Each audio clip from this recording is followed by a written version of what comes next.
Hey, Fiends of the Pod, Nate Wyckoff, your host here again, reminding you like, subscribe, and yes, it is hard to come up with these extra little special things for every episode. But like my good friend behind me, Godzilla, I will not stop until every single building in a metropolitan area is destroyed if you don't like and subscribe. Enjoy, and please go to cultandclassicfilms.com to pick up exclusive cult movies, and also you can subscribe and have them delivered at a discount to your door every single month. Enjoy the show. Hey, Cult and Classic Podcast friends and fiends. It is I, your host, Nate Wyckoff.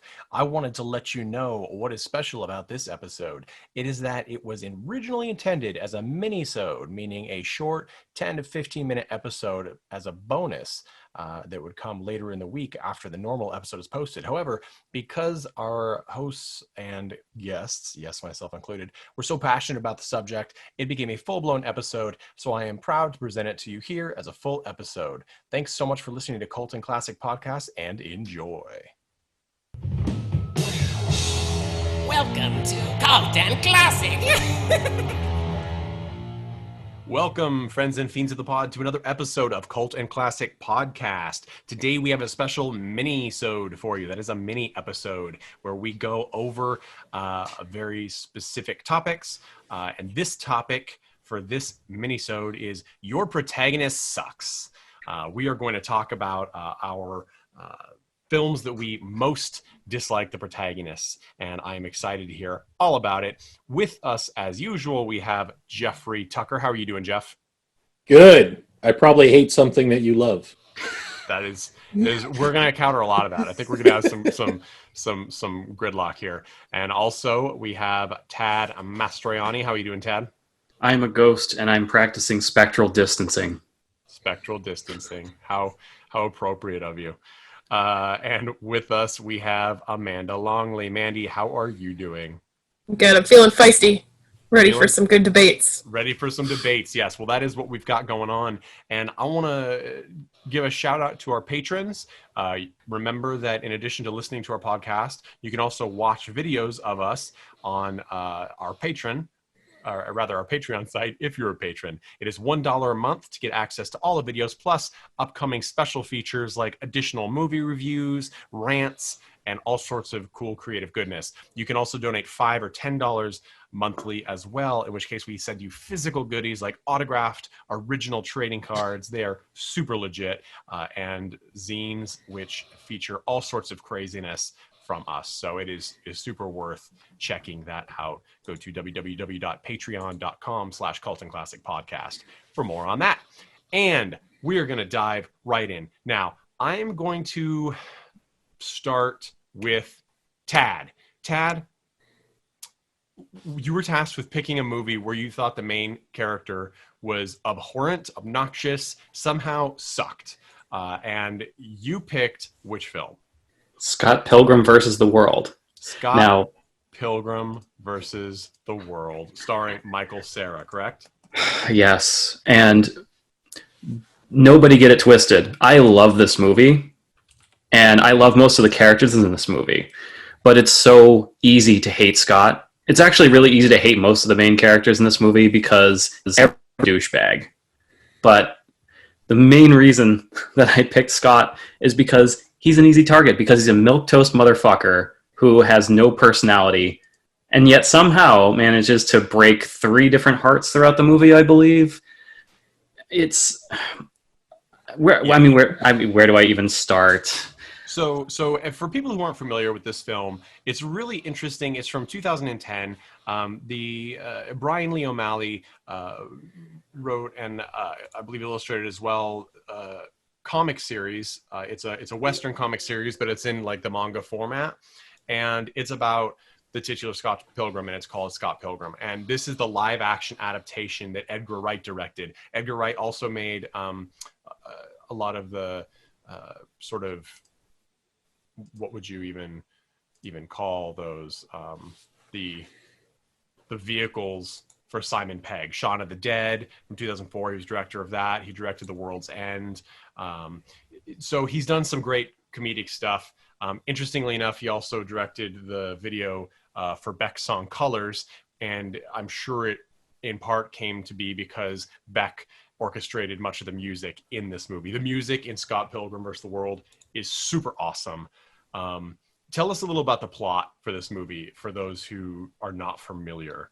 So the plot, at least this follows one of the main arcs of the comic series, where Scott meets Ramona Flowers and has to fight the 7 deadly X's, I believe. Is that what they're called? I believe so. And honestly, the best part of the movie is the X's, because all the personalities are ridiculously over the top. They all have superpowers. They're all narcissistic assholes. And Jason Bateman, no, it's not him. What is it? What's his name? Schwartzman. I can't. Jason Schwartzman. Schwartzman. There we go. Yep. There's a name I haven't heard in a long time. Jason Schwartzman is absolutely my favorite character in the entire movie, because he's bombastic. He's a huge douchebag, but at the same time, you can't help but love him because he tends to back up whatever he's saying. Yeah, he plays G, or Gideon Graves, who is he's a producer, right? The music producer. Yeah, and you can't go wrong with a name like that. It sounds like he should have been in Misfits. Yeah, for sure. And I agree. Jason Schwartzman, he plays the role so perfectly. He is in top weird, schmarmy character actor form. The cast for this movie is pretty great, I think. You've got, I'm not a huge Anna Kendrick fan, but it's mostly, I feel like, her roles rather than her personally. But she plays Scott's sister, Stacy, and then you have Aubrey Plaza is in there. She's awesome. Mary Elizabeth Winstead. You've got you've got Ellen Wong. You've also got interesting, weird background guest stars, like Chris Evans is in it. I'm not even sure he's technically credited. He must be. He plays Lucas Lee, but there's Brie Larson's in there. It's just, there's a lot of people in there that if you might not even recognize them at the time, but now they are more famous. So I'm when I first saw your pick, Tad, I have to say, I was aghast, because I would vote Michael Cera into the president's office. Michael Cera is my hero, and I personally have my lucky boxers feature a drawing of an owl wearing a red, white, and blue sweatband, and I consider it my Michael Cera totem. So I'm just going to tell you right now, but I understand his character is kind of a douchebag. Is a huge douchebag, considering that, a girl falls madly in love with him, and he basically spends half the movie ignoring her and trying to avoid her because he's a giant douchebag. And I get it. This is one of those things, like, one of the reasons why I love the movie and hate it at the same time is because it feels real. This stuff happens in real life. This movie treats what relationships actually, like, toxic relationships are really like in real life. People get together just for the hell of it. They get bored. They're too chicken shit to actually break up. Meanwhile, some douchebag is chasing some chick who over and over again throughout the entire movie is literally saying, I'm not worth this trouble. And she's correct. So throughout the entire movie, and this is one of the reasons why I hate the fucking Scott Pilgrim character. Ramona Flowers is not an interesting character. She's not portrayed as an interesting character. She doesn't want to be an interesting character, and I think that's part of her personality, is she literally states, people treat me as if I'm an archetype. She doesn't want to be one. She spends most of the movie essentially trying to get out of the movie. And Mary Elizabeth Winstead plays Ramona Flowers. And we have a clip here. This is, Scott and his friends are in a band, right? The Sex Bomb Bombs. And which in itself is you'll notice video game threads throughout the film as well as the comics. Video game culture and visuals, it plays a huge part in this. And they have a band, and the band essentially fights other bands through music on occasion. It's a very creative, very bizarre, coins popping out of shit, super video gaming. It's just a weird visual experience. This is when they are introducing to Michael Cera and the rest of the band two Japanese electronic musicians who are exes. They're twins, and Ramona dated them both at the same time. And so Scott has to defeat them, and he does that by bringing his band, and they do a band-to-band face-off. This is at the beginning when he's being told about these characters. Here we go. Ramona dated twins. Yeah. At the same time? You know what? I don't know, and I don't want to know. Good, because Because you know how I feel about girls blocking the rock. Good, I play better when I'm in a bad mood. If it's gonna be an issue, though, young Neil can fill in for you. It's not an issue. You know bands, I know battles. We got it covered. Well, we'd understand if you didn't want to take part. Not only do I want to take part, I want to take them apart. Okay, I'm getting tingles. So, Michael Cera is playing. He plays it straight, as though like this movie is ridiculous the entire time. Yeah, like there's no a couple of characters play it kind of realistically, but most of them are really like over the top caricatures of what you would expect someone to be like who is in an indie band or is like a love struck 20-something loser or late teen loser. And I don't know, Tad, when you said like it felt real, it is weird how it pulled out. Like, I don't know, maybe it's because you and I were both in a couple of bands together. The whole vibe of like the garbagey, taped together nature of music that's in this movie. And again, I adore the music. Having it on vinyl is phenomenal. And I also am a big Beck fan, so maybe that feeds into it. But it does feel kind of real, and it is kind of uncomfortable because he's essentially making a mistake the whole movie, right? Yeah, that's all he does. He mistakes his way to winning the girl in the end, which it's not like he doesn't earn it. It's not unearned. The problem is that they're just going to be douchebags together forever or until they inevitably break up. I didn't read the rest of the comics, so I wouldn't know if they actually stayed together or not. Well, and just to kind of throw it out there, but he does get kicked out of the band. Yes, because he's and an the asshole. band then becomes much better because of it, which I think is an interesting, like, it's this sort of parallel. It's like, no, he actually was not good for the band. No. Not that he wasn't a good bass player, he just was not good for the band. So he was a terrible bass player.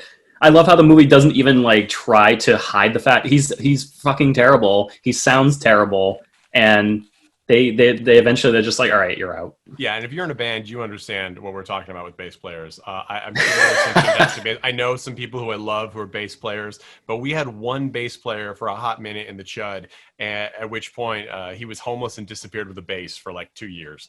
So we did get it back. Hey Blake, shout out. So that's very bass. Yeah, it's pretty bass. It's pretty bass. So Mandy, have you seen Scott Pilgrim versus the World? I have, and I guess to Tad's point, the biggest part of it that I don't remember was Scott Pilgrim. Yeah. Yes. Like, I remember having a very comic book feel. I think I remember a part where they, like, slid down a really long handrail. Like, was it on a skateboard or something? With some, like, video game noises. I don't know. It was really fun. That's mostly what I remember about it, but I don't really remember anything about the main character of the movie. This is an antagonist movie. All the antagonists are way more interesting. Sure. I remember like a weird apartment. Like, yeah. The frankly the kind of basement. realistic apartment. Yeah. In many ways. I think that's the most that I remember about Scott's character. I saw it right when it came out. And Allison Pill plays my favorite character in the whole movie, Kim Pine, who is the drummer. And she is just the most... I was going to say she's Daria-esque, but she's not, because she's actively sort of antagonistic as opposed to just snarky. And she just, like, eye knives everyone in the movie throughout the entire film until the very end, and it's great. Jeff, what was your take on Scott Pilgrim versus the World? Do you agree with Tad that sort of Scott was obnoxious? I mean, I like the kind of like the surreal world and the silliness of it. I tend to really go for that type of stuff in films, like if it's done well, because then you see like a little bit of kind of your world in these kind of kooky, kind of more interesting worlds. Like, who doesn't want to live in a world where you can have like a video game battle with another person, and that's a lot of fun. But there's also those little real nuggets of human relationships in there. So I don't know. I love the film. I actually hadn't really thought of Scott Pilgrim as good or bad. He just was, this neutral element that pushed the story along. And that's kind of one of the reasons why I picked it, because it's a great movie and the characters are well fleshed out. But the ultimately the question is, does the protagonist suck? Yes, he does. But he's great at sucking. And I just so I agree. I also really love this movie. I recommend anyone who hasn't seen this movie, especially those who are into the indie music scene, Michael Cera, or like especially retro video games. Like it's half the film sounds like Mario sounds over a Beck soundtrack. This is the nerd culture movie that kind of defined nerd culture movie that Ready Player One tried to emulate and failed miserably at. Because that was a movie I was thinking about picking, and then I went, that's such low-hanging fruit that my balls would be dragging across the floor. So why don't I pick something that's a little more controversial? Well, we certainly don't want your balls on the floor. It's too late, Nate. Yeah. Yeah, No dirty balls. I don't know if anyone saw this earlier this year. Edgar Wright did. I don't know if he did an interview or he tweeted or something in response to some questioning. It came out that he's never liked Seth MacFarlane, creator of and voice actor for many things, including Family Guy and American Dad, and The Cleveland Show, and Johnny Bravo back in the day. And his reason is that I've actually got the quote right here. The film didn't have a huge opening. It opened fine as far as compared to other films, but it cost money, so they were a little upset. And Seth MacFarlane made a joke. It was just a tweet. He just tweeted. Seth MacFarlane tweeted Scott Pilgrim Zero, The World 2, and that was it. That's what I was like. That's fucking hilarious. And it is funny, right? And I mean, I love the movie. I love Michael Cera and I love Beck. So I like Edgar Wright's films. So I thought it's a good late night joke. Yeah, exactly. It was nothing, but apparently it rubbed Edgar Wright like so wrong that when Seth MacFarlane's movie A Million Ways to Die in the West came out and it bombed, it made only like 60 million or something.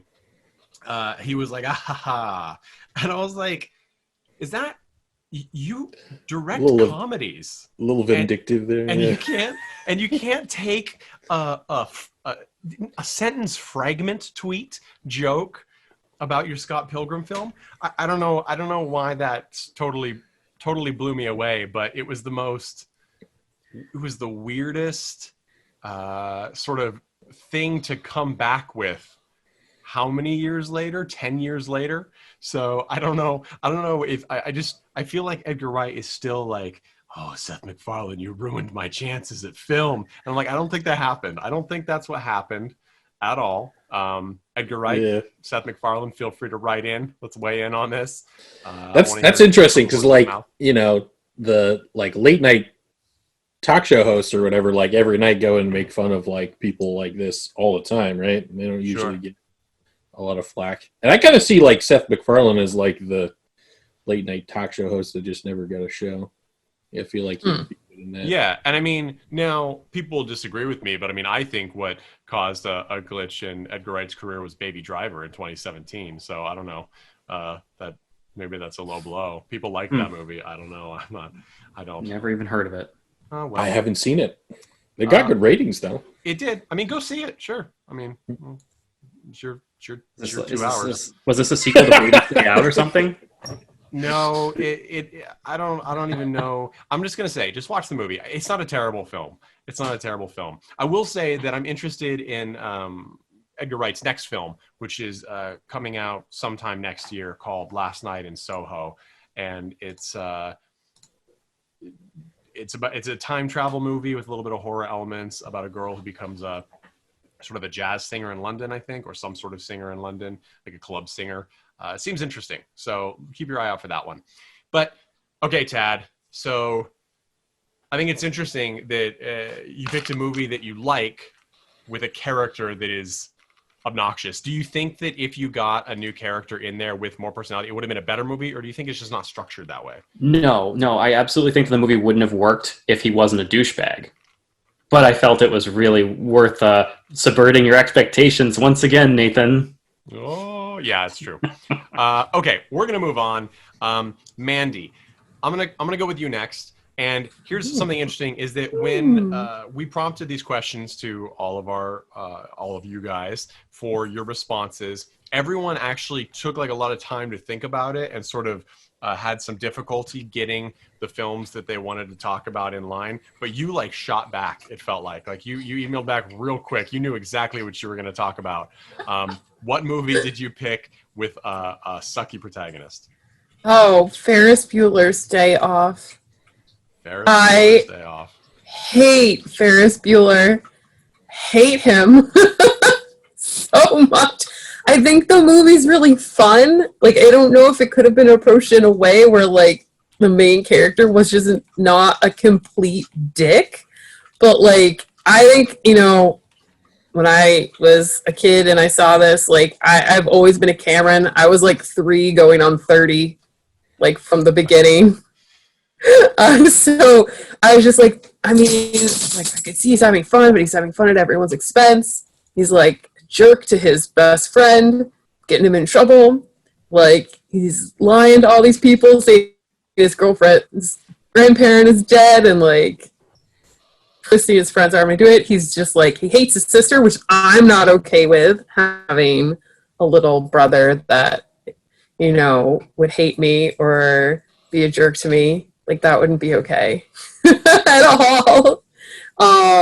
I think the only part that I remember liking and the stuff that Ferris Bueller did was when he like rigged up like the fake sick body to like move with like the counterweight when someone like opened the door to check on him, like it made it look like he was real. But that's because I was also like 3 going on becoming an engineer. So like, yeah, I could appreciate that part of it. So Ferris Bueller, for anyone who doesn't know, Ferris Bueller's Day Off is about a high school sort of ne'er-do-well who fakes being sick so he can get a day off from school. And his parents go to work, his sister goes to school, and then he's like, I'm going to have the best day ever. And he drags his friend Cameron along for the ride. And it is a John Hughes movie from 1986. John Hughes directed and wrote it and also helped produce it.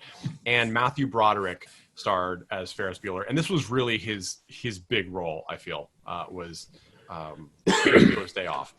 There's lots of... There are everything from memes to clips to things people say over and over again that come from this movie. You know, Bueller. I don't know if I had a buck every time some teacher somewhere said that when we were in class and someone didn't answer roll call, I would have at least $10 throughout my life. And that seems like a lot. There's a lot of big stars in this film, or at least big stars in the 80s and people who became big stars in the 80s. Charlie Sheen's in a little role. He's young. He's a boy in the police station. Christy Swanson is in it at one point. And anyone who doesn't know, Christy Swanson was the original Buffy the Vampire Slayer for that movie. And she's kind of a dumpster human. She supported Donald Trump saying horribly racist things and has gone one step further. So she was a sex icon, but that's long gone. We have Jennifer Grey. Alan Ruck plays Cameron, does quite well. Mia Sara plays Sloane, another one of their friends. It's just I think it's a fun movie. Let's listen to this clip because they end up doing all sorts of crazy things. And I think the point you're getting to, Amanda, is Ferris really, he has this amazingly fun adventure, but it really is at the expense of tons of other people. Like, it isn't like, it's lighthearted, but I mean, crashing car, like everything is just disastrous for everyone else. But he has quite a time. This is him in the beginning. He has just tricked his parents and now they are gone. And now we see what's really going on. Incredible. One of the worst performances of my career, and they never doubted it for a second.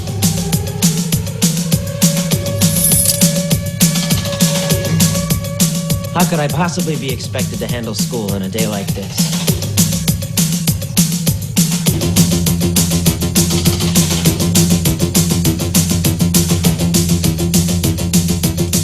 This is my 9th sick day this semester. It's getting pretty tough coming up with new illnesses. If I go for 10, I'm probably gonna have to barf up a lung. So I better make this one count.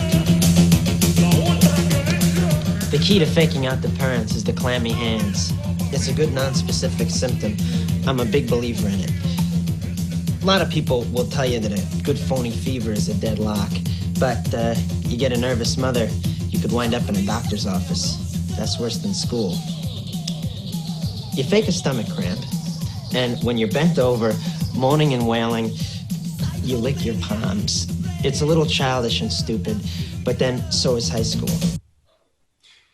Yeah, so it's that. I mean, this is kind of the quintessential '80s high school like teen movie without copious amounts of nudity. Like, you know, you have those two types of teen films from the '80s. You have like the screwball comedies, like Lloyd Kaufman started with, like Screwball, and then you have these kind of John Hughes movies where they're kind of they're sort of like family fare in a way, even though they're not necessarily things you would actually want your child to do.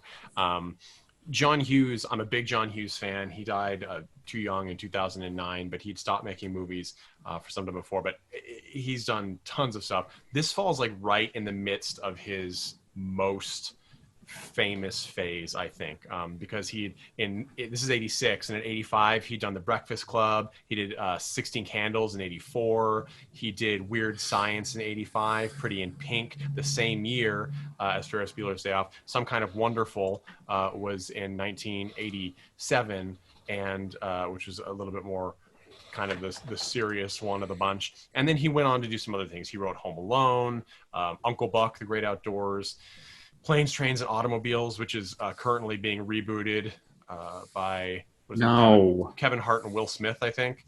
You know, wow. It is what it is. But yeah, so he's did very well in Hollywood from that. I will just say this, I'll throw it out there. Anyone who's interested in sort of liking John Hughes films, in 83 he wrote a couple other writers on, but he was one of the main writers of Savage Islands, which originally was called Nate and Hayes. It's, like I said, it's from 83. It's only a few years before. It stars Tommy Lee Jones and Michael O'Keefe. It's like an action 80s, I don't even know, like comedy-ish kind of film. Definitely watch it. It's totally worth seeing a completely different side of John Hughes writing to see that. But yeah, so we kind of saw what you were talking about, right, Mandy, in that clip? Mm-hmm. He's just like, it did, like, literally, I was like cringing, like just listening to him be like, and then you lick your palms, and I'm just like, ah! It's like, I want to strangle you. This is near the opening scene, and the opening scene is when his parents are like in his room, and he's like cuddled in the bed, and he's like, I'll go to school, kind of thing. And he's actually, his sister is behind them, and is like, are you really believing this? And they're like, you have to be nice. And while their backs are turned, he's like making faces at her. And it's just, it's sort of like the like younger sibling in every like coming of age young adult book, you know, Judy Blume or anything that's like the most obnoxious, but grown up like 10 years. You know what I mean? So he's a high schooler, and it's like he didn't grow out of it. Sure. Like, I will say, this is my favorite. I guess it's sort of a read also, but this is my favorite movie for Matthew Broderick, because it's kind of perfect, because he's got such a baby face. He obviously is young in this film, but he's sort of the perfect cast to make it more acceptable, because he is this tiny little guy. It's not like you've got a big jock with muscles who's putting one over and taking whatever he wants. He's not hot enough to be Zach from Saved by the Bell. But he's not dorky enough to be Screech, but he has the street smarts of Zach and is somewhere between him and Screech. He's like a little adorable weasel. Yeah. Like just weaseling his way around. Yeah. So yeah, getting everything he wants. Yeah. And there's a lot of famous moments in this film. I think that many people have seen it. Many people love this movie. If you look at the reviews on things like aggregates like IMDb, I saw one that's like 2 days every year I skip out on school or work, and I, at least one of them, I have to watch Ferris Bueller's Day Off. It's a tradition. And you know, now I think I have a new tradition. Jeff, what is your feeling of Ferris Bueller's Day Off? Well, I mean, like, John Hughes was clearly like a MacGyver fan. He like created, you know, the MacGyver of, you know, home invasion, and the MacGyver of, you know, minor delinquency. I don't know. I mean, I agree with my sister. I mean, he's not a very nice person. I think that he gets away with it in the public side because he's doing something that they've like always fantasized is like, you know, skipping school is like, you know, we had snow days where we came from because we get, you know, snow in the school year, and it's like, oh, what's better than a snow day? You know, you get to, you know, miss going to school. So I think it really is it's like wish fulfillment for the audience, and they somehow get over the fact that he is a very unlikable character. He's not nice. Normally, if you want to make somebody likable in writing, you make them, you know, selfless and do something for somebody else, or at least care about somebody else. And this character doesn't seem to care about his family, his best friend, or anyone, and is only out to just, you know, have a good time for himself. So there's literally nothing about this character that would fit kind of the normal rules of making them likable to an audience. So it is kind of interesting that it became so popular. That's true. Well, and I mean, I think you're right with the wish fulfillment, and I do think that that's, again, the cast of someone like Matthew Broderick was necessary. He had to be unassuming and sort of impish, because if he was too cool, you know, I mean, even it might not even have worked if it was, you know, Michael J. Fox. And sort of this is not, although I think people think of this as the epitome of like the sort of high school hijinks 80s movie. It's not by any means the first. I mean, Michael J. Fox was in kind of a TV movie bomb called High School USA in '83, 3 years before, and it's very similar. In a different, like, one of the differences is actually he's kind of this scamp who gets what he wants, but he's actually sort of you identify with him because he is actually struggling. He doesn't have great, you know, he doesn't have any monetary resources, you know, all these things. He doesn't have a perfect home life. He's not really middle class, or he's low middle class on the economic scale, you know, for a white teenager, at least in this country. And it's sort of, that makes him more likable. The script is terrible. It's much worse. So the film is not great. Although Roof Tracks did it this year, and that made it watchable. But so this is sort of it's not the prototype, but it is the result, I think, of all of those movies of the 80s. And it's been copied ever since. And there's lots of things that aren't necessarily original in this movie, but that I think people sort of took from this movie. They saw this movie and then they ran with it. Like, as he's listing off those things that you do to fake being sick and get out of school, it pops up on screen. Sort of a more recent example would be Zombieland, you know, the rules popping up on screen. And actually, we just talked about Scott Pilgrim. Scott Pilgrim versus the World had a lot of text on screen a lot of the time, although sometimes it was sound effects. So that's interesting that we see that. Tad, what is your take on Ferris Bueller's Day Off? Here at Colton Classic, we enjoy tearing apart the classics. I don't really have a lot of feeling for this movie. I've seen it quite a few times because my parents loved it. Not a huge Matthew Broderick fan. Wasn't a huge fan of this movie. I know this movie, but I also know the references that other shows and movies have done. Particularly my favorite being the Futurama one, where Bender pretended to be sick and literally did the same damn thing. And but other than that, it's a movie that's not really all that funny. John Hughes had way better movies that I loved way more. There's not much for me to say about it, honestly. I agree. It's Let me add one more comment to that. I think that the thing that's missing is, I think all of us went to, you know, similar schools. In one case, we all went to the same high school. I was going to say, I think we all went to the same. We all went to the same high school. Spoiler alert. Similar. Yeah, we went to different elementary schools and other colleges and stuff. But I think the more maybe horrible your school experience is, you bring that to the movie, because you don't actually see his school experience at all in this movie. Like, they don't characterize that in the least. They don't even try to. They just started off, I'm skipping school. Like, that's how the film starts. So basically you bring your own school experience into that. And so if you had a really horrible time at school, I think you can relate to him more. You're like, oh, I get it. Like, I get him like having to like skip school and like go through this extreme thing. So I think like the that preteen middle class version of sticking it to the man. Yeah.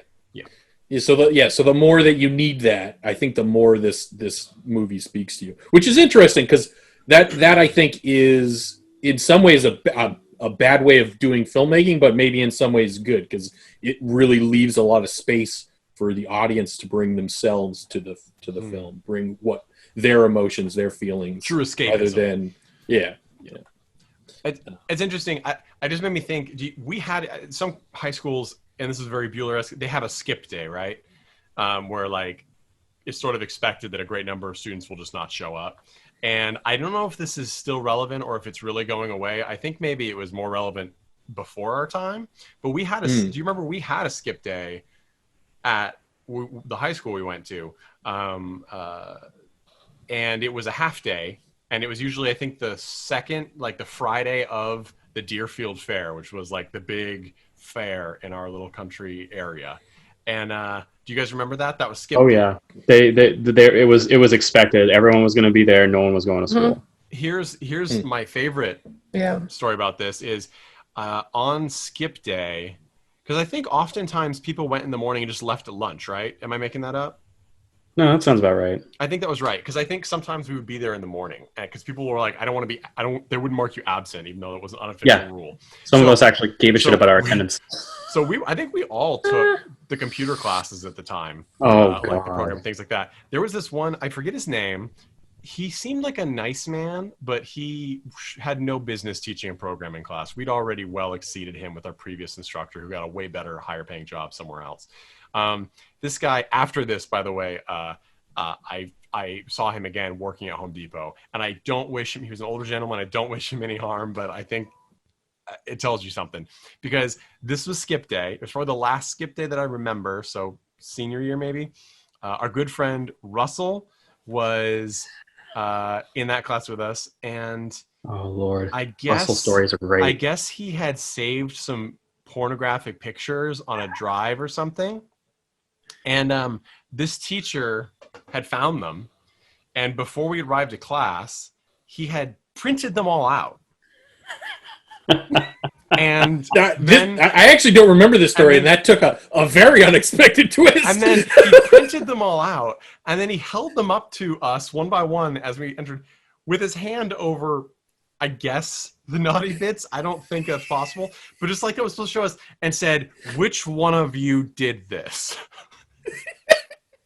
And yes, and he did that, and then I believe he also eventually, even though I believe it was Russell, I could be wrong, I'm pretty sure though, I think he told me it was, but he basically said, "I know it's you, so I'm gonna punish you," and I think he might have.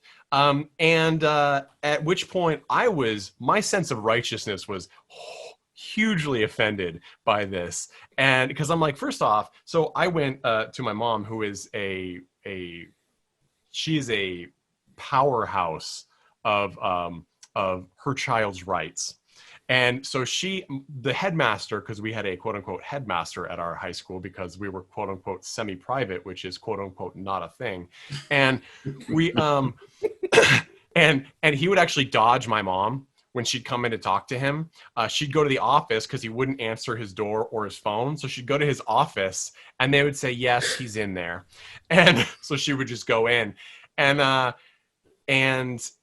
I was like, this teacher, not only is he a bad teacher and he hasn't taught us anything, but he printed out pornographic images in the school printer and then proceeded to show them to us and then proceeded to accuse without any sort of evidence and punish one of us for doing it. And he was not renewed. Let's just say that. I'm not 100% sure that it was due to that, but I think it was. And I think that pretty much across the board, that has to be one of the stupidest things, aside from having an affair with a child, that you could do in a high school class to get to class. This is a side story, but that is what I think of whenever I think of Skip Day. So whenever I think of Ferris Bueller, I think of that story. That's a great. And I hope Russell is listening to this. Fantastic. We need to get Russell on the podcast so he can corroborate this story for us. He certainly should be on the podcast. Just tell some General Russell stories. Oh God, we would have a podcast dedicated to Russell stories. We almost killed him at least once. He is our Ferris Bueller. He was our Ferris Bueller. It's true. Okay, so as far as me, Ferris Bueller, I like the movie. Okay, it was never a staple for me either. It was never my favorite. Breakfast Club was like my iconic John Hughes movie, which I adored, and then I got into Pretty in Pink and things, and I liked 16 Candles a lot. The humor in there is so sophomoric, and many of these movies have very problematic things in the current climate, which means that frankly they're problematic things in general. I don't disagree that they are problematic, but they're very fun movies overall, and they kind of are part of our American film lexicon. So there we go. All right. I think we're going to move on. Jeff, what was your film choice for Your Protagonist Sucks? Oh, my. All right. Well, this is tied to the stuff later, but so this is sequel related. So basically all but The Curse of the Black Pearl, Jack Sparrow is a terrible protagonist.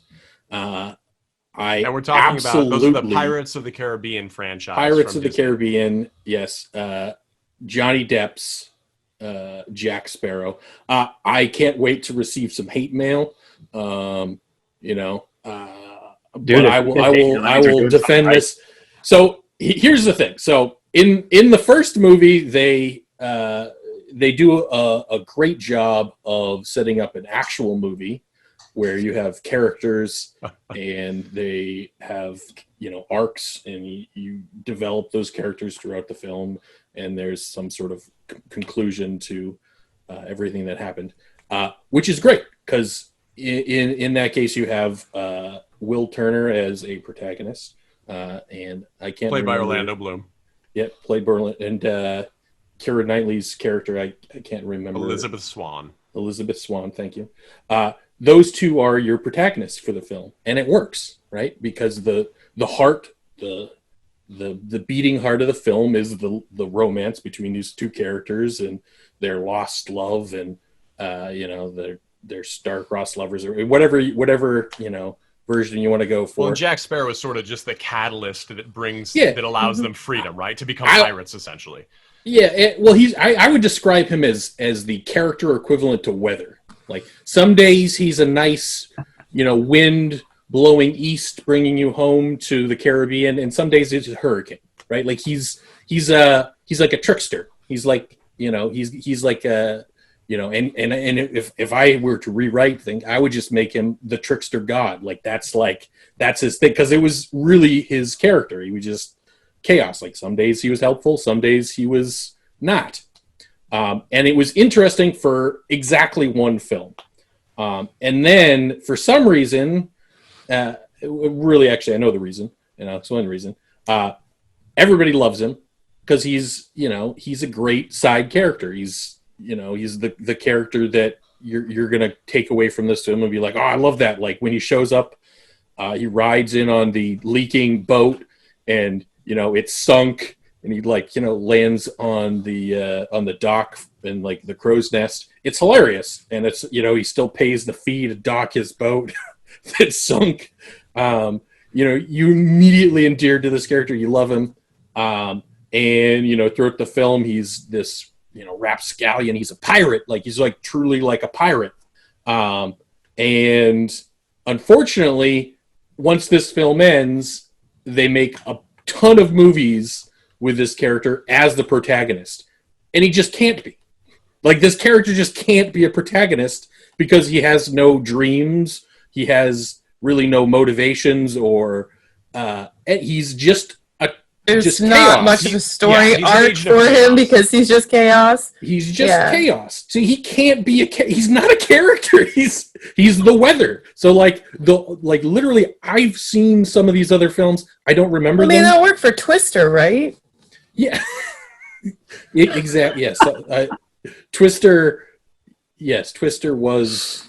I remember there's one Twister that was the protagonist of that film, and it really worked. Named Sandra Bullock. I don't know. But- like, wait. I draw Yeah, the so- line at Twister conversation.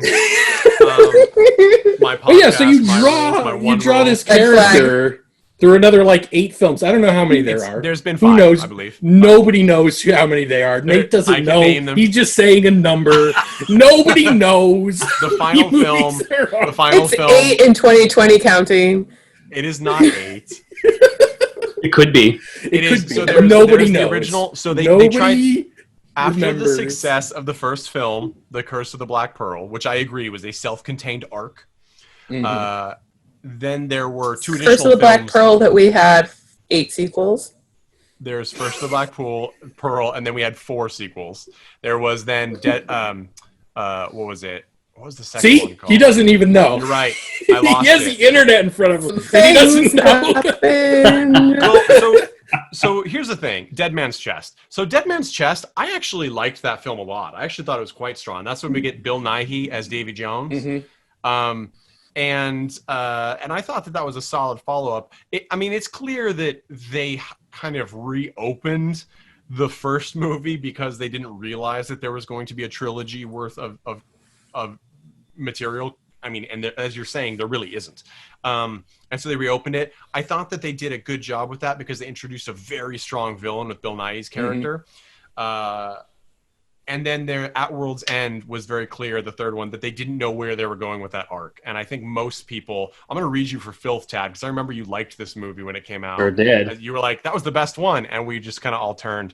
I disagree. I did not enjoy it. I mean, there are moments, but it was and then there was On Stranger Tides, which was sort of supposed to be a new story with Jack Sparrow. And again, they couldn't help but bring back other characters. They brought back Jeffrey Rush as Barbossa. Now, Jeffrey Rush is a fucking brilliant actor. He is phenomenal. He made that character so special. He's the unsung hero of every movie that he's in. Brilliant. Stranger Tides got ripped apart. Understandably, it's a weak plot. There were some really interesting things, like the mermaids were terrifying. And then we got the last one, Dead Men Tell No Tales with Javier Bardem, where they sort of tried to, and I actually haven't seen this one. I heard it is much better than the previous few films. They kind of introduced a couple of more characters that were very sort of like, well, we don't have Orlando Bloom and Keira Knightley's characters anymore, but here are these two that are sort of the same but gender swapped. That's what I heard. Not sure. Javier Bardem's a very strong actor, but I gotta say, he seems a lot like Davy Jones, and they're just trying to shoehorn in like a whole nother one. So supposedly Disney's still continuing the franchise. I would myself, I welcome that. We don't get enough pirate films, but I would really like to see some brand new fresh blood and fresh story across the board. Yes. So and let me be clear. So one of my things in selecting this was it had to be something that, you know, in some way I enjoyed, right? Like it couldn't just be like I picked a protagonist from something that I hated. And really the only thing that I hate about these films is because like I love Bill Nighy. He's like my favorite actor. I'll watch him, papier-mâché like a balloon or something. I don't care. Like whatever he wants to do, I'm in. But the fact that they like were kind of slowly turning Jack into the protagonist of the story it just blows my mind. It's just there's no heart to these stories anymore. There's nothing that makes you care what the action is on the screen. And there's really good action. Like they're good action films. There's just nothing else there to make you care what is being shown. And quite frankly, I mean, Jack is a cool character. I would like to see him as the side character of something more interesting. It is interesting too. So just some backstory in case anyone doesn't know the lore behind Pirates of the Caribbean, the filming of Pirates of the Caribbean. When Johnny Depp was cast, I believe it was Jerry Bruckheimer was producing the film, and Gore Verbinski, who had done the Ring remake and Mousetrap, was directing it. and he's got a very great sense of scale. And so like things that have like beautiful vistas and lush colors, I think he's really excellent at. But he was super sold on having Johnny Depp, who came in and did his weird drunk guy, Jackie Chan drunken fist character of Jack Sparrow. But Bruckheimer was horrified and wanted to do, he basically wanted it to be what was the original archetype for that character, sort of the Captain Morgan, you know, from the rum brand, like a very traditional, like grandiose pirate. But Johnny Depp really made the franchise, right? Because I mean, that character exploded. And I mean, I think for good reason. He had a lot of humor and he was very unique. Johnny Depp is in his own issues right now with Amber Heard, who has her own issues right now. So we're going to steer clear of that at the moment because God knows how that will ever end. But interesting backstory on that.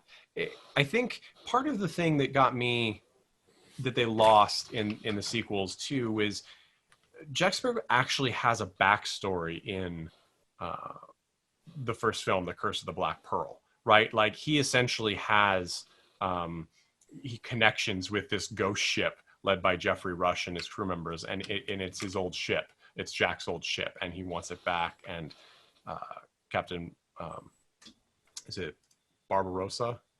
What's his name? Yeah, Barbarossa.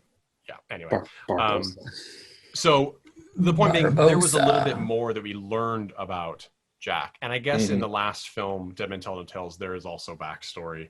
But again, it's a lot of films to wait to get some background character, and it's sort of like the Joker, right? Giving a solid, concrete backstory for a character that's essentially chaotic is problematic because you're unlikely to do it well enough to make people satisfied. So you're kind of just building a problem for yourself.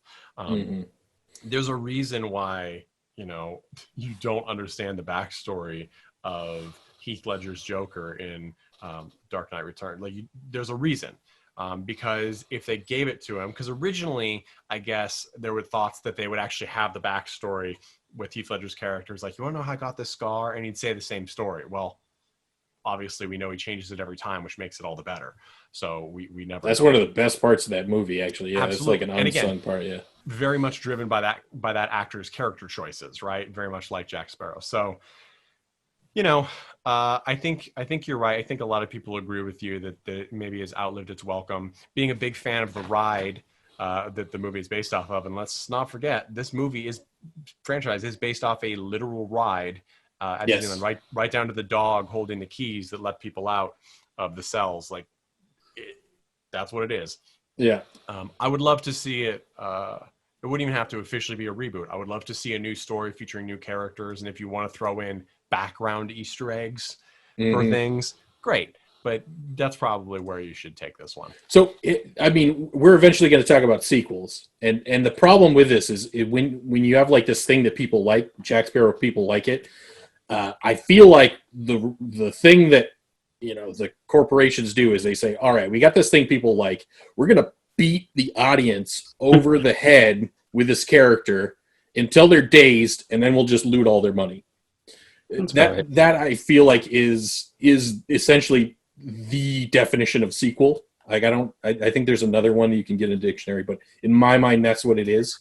I think if you had taken Jack Sparrow and just, you know, given us a little, like, less, just give us less of the sugar, it would have been a more balanced meal. That's I think the only thing that we needed. And I think what you're really getting at is that, and we'll talk about sequels in another mini-sode, and I'm sure many more.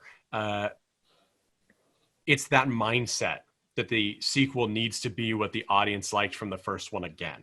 And that's not really the case necessarily. For example, Logan, the third solo Wolverine film, is a radical departure from the first two movies and the X-Men franchise in general, and it is by far the most brilliant and exceptional film in the lot.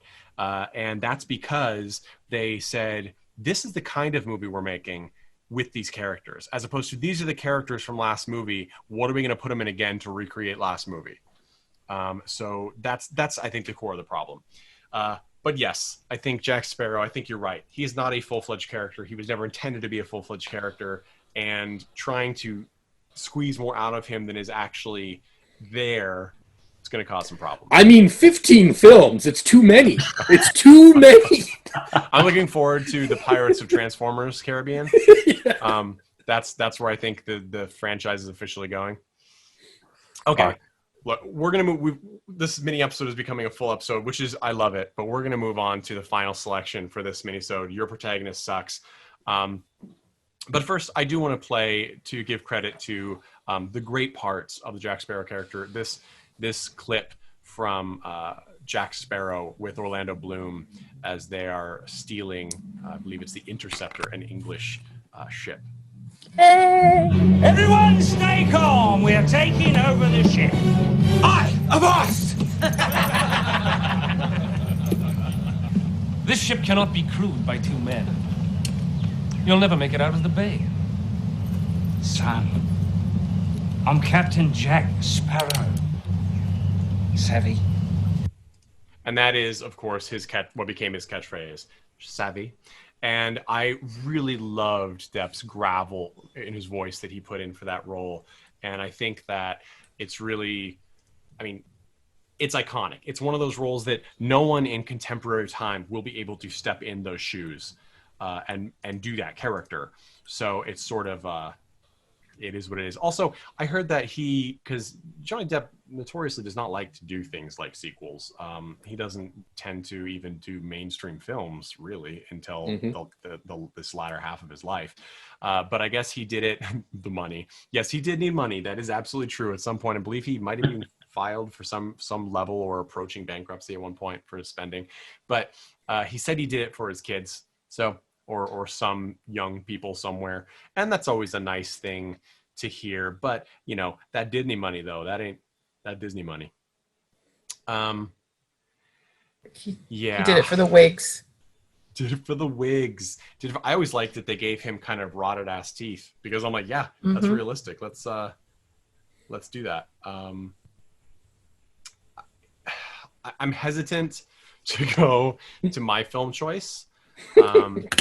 Because everyone has sort of picked films that, Mandy, I'm there with you, that you didn't like that film at all because you don't like the character. But Tad and Jeff, you guys... Oh, no, I think it's I thought Ferris Bueller's Day Off was a very successful escapist film, like at what it was. I just wish that they'd found a way to do it that wasn't like making the main character just a jerk.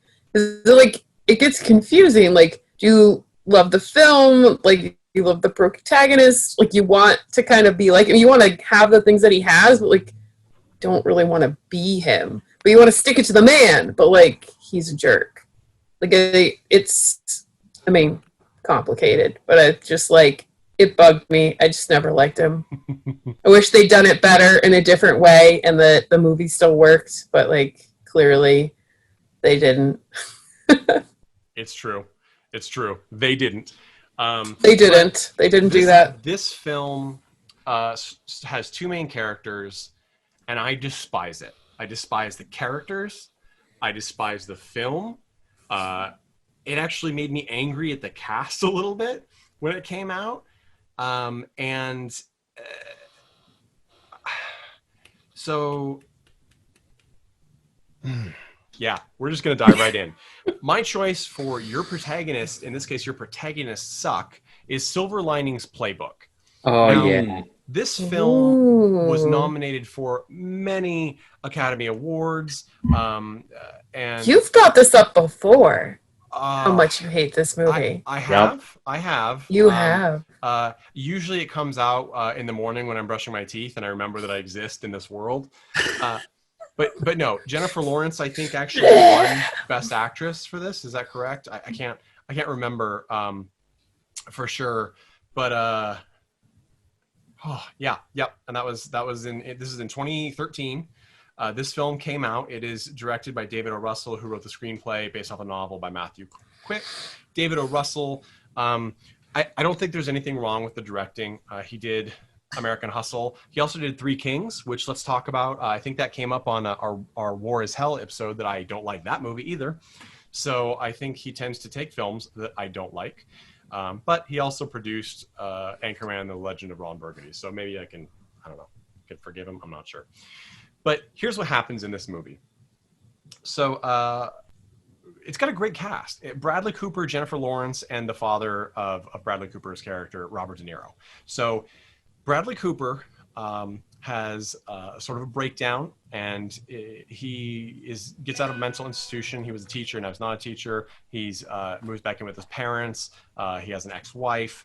Then he meets Tiffany, that the press packet, I believe, referred to as a mysterious girl with problems of her own, played by Jennifer Lawrence. This film misunderstands and misrepresents mental illness on a level that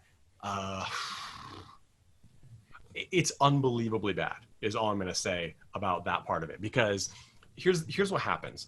It is supposed to be essentially a romantic comedy. And these two deeply damaged characters, he has like rage problems, bipolar, and who knows what the hell's wrong with Jennifer Lawrence's problems. They are supposed to be the perfect match for each other. And in the end, they actually like propose and are engaged and to be married. Now, in what world are two profoundly mentally damaged people best put together in a toxic relationship, and that's a happy ending? It is so horrendous. And this movie like blew other contenders out of the water for like Best Picture nominations, things of that nature. And this should have told us all we needed to know about the state of mental health in the United States. It is batshit crazy. Let's also talk about Bradley Cooper's character, who, I will say this for Bradley Cooper. I like Bradley Cooper. I think he does a lot of great work. I mean, he's the voice of Rocket Raccoon, and he played American Sniper. I didn't even really care for American Sniper, but the characters are so radically different that's range. But let's talk about the fact that he's a man and his issue is anger, and she's a woman and her issue is she fucks everything. That's literally like her character problem. Like, she just wants to have sex with everybody because that's the only way she can handle things. If anyone sees this and doesn't immediately notice a problem with those characterizations of men and women, I don't know what to tell you. I guess you'd probably love this movie. It is rated R. We're going to listen to a clip here. This has some of the most wooden acting, and I'm not even going to say who I'm referring to. You'll hear it, and I'm going to ask each of you to tell me which person you think it is that I'm talking about wooden acting. Here we go. This is from the Silver Linings Playbook 2013. Do I think I did pretty well? Yeah, she said you were cool, basically. Basically? Was I some percentage not cool? No, she said you were cool, but, you know. No, I don't know. Sort of how you are. It's fine, relax. What do you mean? How am I? What does that mean? Sort of like me. Sort of like you? I hope to God she didn't tell Nikki that. Why? Because it's just not right lumping you and I together. This is wrong, and Nikki wouldn't like that. Especially after all the shit you just told me. You think that I'm crazier than you? Because... well, we're different, I mean. Oh my God. Oh, you're killing me. Who says you're killing me after being assaulted? You're killing me. Especially knowing what kind of problem she has. Most people would be like screaming in the restaurant. This is the performance that won Jennifer Lawrence Best Leading Actress. Now, if this is Best Leading Actress, then who is she against? Like Katharine Hepburn in The Grave? Like, I don't understand what made this so appealing to people. It is really a terrible film, in my humble opinion. I think that the idea that it is supposed to be uplifting because these people with profound problems get help, but they don't actually get help. They get married. That's not a recipe for help. If you that solves all problems. I don't know. It's the power of love, Nate. I mean, yeah, right. I was like, that's like the second tier of the American dream. Exactly, and that's part of the problem. Is it operates on these sort of stereotypes of how life is supposed to go, and because they found each other, now everything's going to be fine. Well, let's also put in the fact that I think the screenplay is not good. I think that the events in the film are uninteresting, and most of the time Bradley Cooper looks confused and Jennifer Lawrence looks angry but without eyebrows, which makes it extra confusing. So I don't understand how this happened, and I don't like insulting actors or cast or crew or anything like that. I am not. Jennifer Lawrence's performances don't do it for me. I'm not sure what I'm missing. Other people enjoy it. That's fine. But I will say that a friend of me and the wife who worked for a while for Sony said that, oh, Jennifer Lawrence, you mean Kristen Stewart, but who wins Oscars? That's kind of where we're at. And of course, Kristen Stewart at that time had just come off of the Twilight series. And I will say this, Kristen Stewart has learned how to act. Underwater this year was phenomenal. She did a great job. So kudos to you. Maybe Jennifer Lawrence can pick it up over time, but I don't know. To me, she just didn't do it. So it was like a double whammy of this film for me. Silver Linings Playbook had bad characters who were written in an insensitive way to mental illness, an unrealistic way to human nature, and then acted not very good, at best serviceable. And you have this, and with that, even scenes of Robert De Niro screaming couldn't save it, because he's great at that. So I don't know why, but this people loved this movie. It was phenomenal to them. And 2013 had God, I don't even know. Well, there were other films that were much more deserving. 2013 was a terrible year in general. I mean, seriously, if you're gonna write insensitively, at least make it entertaining. That was the thing. If it had been, I mean, there really weren't a lot of competition movies at that time, I think. But again, anything at this point, anything. I mean, Man of Steel was out. Man of Steel was great. Bite me. Oh, Nate, we're gonna have a fight. Man of Steel was a phenomenal movie and one of the best superhero movies ever made. And we will talk about this in another episode because I want to hear what you have to say so I can tell you. All right, it's that we're dropping it on this one. All right, so we are going to move on to the end of this episode. I want to thank you guys so much for listening. I'm not even going to give you guys a chance to respond to Silver Linings Playbook. That was just the entire purpose. Your podcast, your last word. That's right. I just wanted to rant about how much I dislike that film. Now let me talk about Tree of Life. I'm just kidding. Here we go.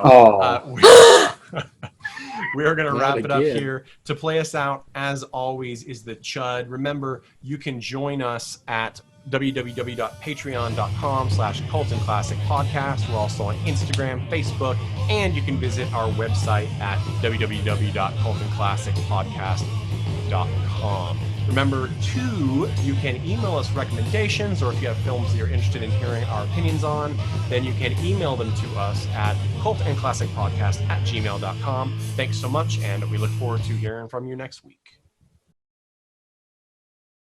Hey everyone, thanks for listening to Cult and Classic Podcast. This podcast is important to me, but what's more important are the rights, privileges, and freedom from violence of everyone in this country and in this world. And that means supporting Black Lives Matter. If you'd like to make a donation, please go ahead and visit cultandclassicpodcast.com, where we have a list of places you can donate and help out. And please stay safe.